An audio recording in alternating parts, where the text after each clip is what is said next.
Hello there, world of tankers, and welcome to the channel. I'm of course your host, Droodles, Blitz, and in today's video, we'll be showcasing the T57 Heavy, a Tier 10 American autoloading heavy tank. This is a vehicle that is all balanced around its gun. A lot of heavies are try to be balanced by their armor profile and then they slap a gun on after. Well, this tank's the opposite. It's all a gun and then just a bunch of hit points and a big beefy profile to shoot at. So, what is good about the 57 Heavy and what is bad? Well, when it does come to the armor, it's actually gotten better throughout the years. It used to be very weak on the sides and the lower plate. But it turns out that Wargaming didn't like that when they gave it PBR, so they made the lower plate impervious to even most premium shells, and the side armor is impervious to any high explosive shells, which it didn't used to be. So the 57 Heavy got a massive buff when it got PBR, but its turret is still an incredibly big weak spot. It's only 152 millimeters thick, so that means for anybody that really has a brain cell, you shoot at the turret and 90 to 95% of the time you penetrate the tank. For that 5% of shells that don't pen, that's because this tank also has some extremely troll angles on the turret that for some reason, even if you shoot right on the cheek's weak spot, will just ricochet right off. I know a lot of you have had that happen to you. It's one of the most annoying things in the planet, and almost no matter what you do, it's just unlucky. So let's talk about the real piece de resistance for this tank, which is the gun. 2,998 damage per minute, which is absolutely insane for a tier 10 heavy, especially an autoloader. Autoloaders are supposed to have worse DPM to gain the clipping potential. Yeah, this tank, it just has great DPM and a 2.5 second interclip with 1,200 potential damage in a matter of 6 seconds. Yeah, that's pretty insane. Its aiming time is less than 3 seconds and its dispersion is 0.298. It's also got some of the best on-movement dispersion values in tier 10. So it's incredibly accurate, it's got great aiming time, fantastic damage per shot and clipping potential, and it's also got amazing pen at 374 millimeters. This is basically a more accurate E5 gun, which then got a 3-shell autoloader. Like, what? Oh, also an extra 700 damage per minute. Now, the 57 Heavy is not winning any contests in speed. It goes 35 in the top speed and, only 12 in reverse. That reverse speed is a very big downside. It's pretty mobile when accelerating up to top speed, but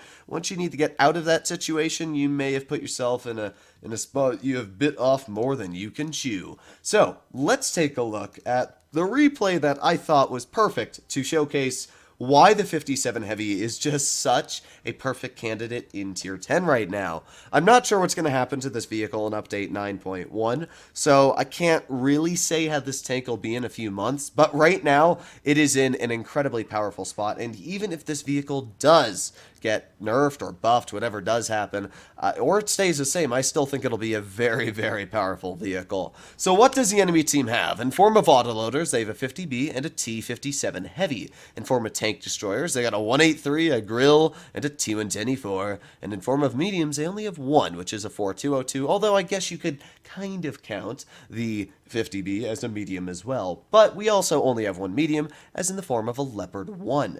Now, our Leopard crossed and then stopped, which is not good, because the Leopard stopped in a pretty bad spot. So we'll see how that works out for him. You can see I do have a toonmate next to me. The mighty Flobzert is next to me, so we'll see how we can do in platoon of 57s. We thought, hey, what's better than one? Two of them. Now, I was hoping I could eat a shell from this 60 TP, and double the damage into him at 1,200 instead of the 600 I take, but unfortunately you can see that last shell just ricochets right off his lower plate, lower plate should I add, probably just by an inch off from the actual lower plate. 60 TP armor, man, it's really, really troll. So right now, I was looking at what's going on in this battle, and I did not like it. I see that my team is falling apart.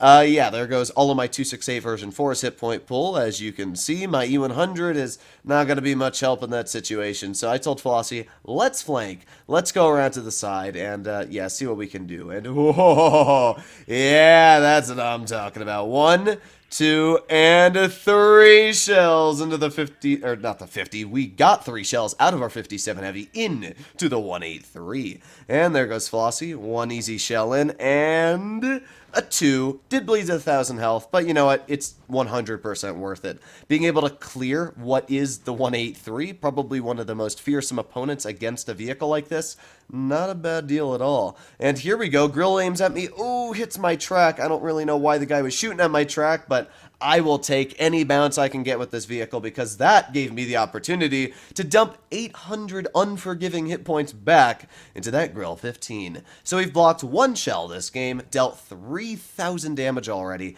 and Flossie got an extremely lucky bounce as well from that E4, which gave him the opportunity to push on that Grill and clear him. Now, 365 and 354. Wow, thank you very much, Wargaming.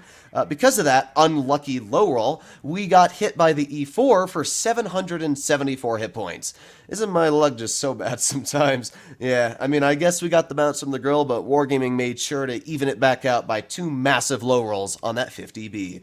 Well, at least we cleared him, so that's great news. We did have a clip, enough to clear him. We've got the 60 TP off to the side, made sure to finish him off because I do not want to lose 600 hit points and be a possible one-shot. We got the E4 over here. Let's get one shell in. I knew I had enough health to possibly take a shell from his vehicle, so I was willing to take the risk so that Flossie could get there, but better yet, it bounces right off my turret. I mean, that was the best luck I could have possibly gotten. As I said, this tank is a very troll turret. And to be real, I got very lucky in this situation. If that shell had penned me, this would 100% have been a loss, but it didn't. And there you go, another bounce in the turret. It's doing me well. Nice shell into the 4202. Flossie got one in as well. I get another one in, and in this situation, I'm trying to think of what I want to do. Now, I've penned 2 shells on this 4202 turret. He doesn't know I'm reloading my clip, and that's why I'm just kind of chilling here. 19 seconds. Well, half of that time has already been eaten up. 7, 6, oh yeah. This 4202 could have rushed me, but I just think that he was like, well, I only have 450 hit points,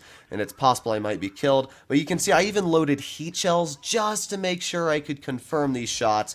Get a nice max roll into the E4's track wheel, and drive! Oh, he kills Flossie instead of me, which was really dumb because Flossie was just dumped his clip, and now I'm the one reloading, and that 57 Heavy is on a full mag reload. Well, how the turns have tabled. Yeah, there you go, ladies and gentlemen. Welcome to the 57 Heavy. It's just an amazing tank. You can do so many powerful things in this vehicle. 6,285 damage. We blocked 1,600, and we were obviously able to pull out a mastery in this battle. And, I mean, this game really showcased everything you needed to know about it. Flossie was the second best on the team with 2,300, and as said earlier, there's no way we would have ever won this battle with the teammates we did have unless we had flanked, because, I mean, everybody just fell apart so incredibly quickly in this battle. So, yeah, 57 Heavy, though. I really do love it. So let's break into one more replay. This one's a bit more chill, but I thought, hey, after a long, hard battle for the first one, why not break into a bit more of a chill game? Alright, let's see what the enemy team has. They got a 4202, an STB1, and that's all they got for mediums, okay. And then when it comes to heavies, they got a 57, they got a VK72, an E75, and an M103. They got a lot of heavy tanks. Now when it comes to the 57 Heavy, honestly, it really doesn't have a weakness, because you can very easily deal with mediums due to the amazing accuracy and DPM this vehicle has, but at the same time, easily deal with heavies, down to that exact same argument. A heavy pokes you, even a VK72 shoots you with tungsten for 800, and you still tap it back with 3 heat shells for 1,050. I mean, you still win the trade, and you have a pretty similar reload to the VK72, as it's sitting at around a 16-second reload. I mean, it's just such an insane tank. There's 1 shell into the STB, there's 2 shells, and we don't get the third out, but that's still 900 hit points we just took off of that STB. That's equivalent to a 183 shot, and now, well, I see the E75 coming up behind. I see a lot of their heavies behind, so I'm like, well, do I really want to drive there? No, I really don't. So I'm going to reload my clip. It's almost ready, and here we are. Let's start aiming it on this 4202. Oop, and the K91 drives right into my shell. Well, that would have been a pretty easy shot into that 4202, and if I'm going to be real, that 42 should have been dead. But oh well, welcome to Blitz, where teammates are the detriment of your fun. Either way, we've been able to penetrate now 4 shells in total, and get out 1,619 damage. Not bad at all. Alright, well, trying to think what I want to do. I know that the platooning players are in an STB and grill. And if the STB is over here, then the grill is most likely going to be off to the side. So I was trying to think, what do I want to do? What am I going to do? Well, there's the grill, but that guy didn't really look like he was looking at me. But I spotted somebody off to my side. I was like, what? What is this guy doing here? Alright, well, spotted the VK72. He put on speed boost and adrenaline and then started backing up. I didn't know that the VK72 is a new tank destroyer. I mean, I guess it's rear-turreted. Kind of looks like a 183. Maybe he misclicked and didn't realize that he's not in his 183. Doesn't affect me, though. Least DPM in tier 10, and I've got an insane gun to fight him with. Oh, baby. I guess I was just talking about the VK72. There is one shell into his turn of max roll. There's 2 shells, and let's get that 3rd shell out. Boom. With that clip, we just dealt 1,300 damage, and he bounced right off my turret. In one clip, we brought a full health heavy down to about half health, and now again, 8 more seconds, we are ready to rumble again. The VK, it's a strong tank, don't get me wrong, but the 57 Heavy is just such a powerful vehicle. Unfortunately, our 374 heat does not have enough to cut through his turret cheek there. I mean, it does, but we just got kind of unlucky. But hey, we penetrated another 2 shells on this vehicle, dumping in another 800 damage. I mean, this tank is just so fun. So we're up to 3,800 in this game, and, well, yeah, we're just gonna do Ring Around the Rosie with this guy. How you doing? My name's DeWoobles. I'm gonna drive to your side, and then over here, and, yeah, we're just gonna take that last 1 hit point away from you.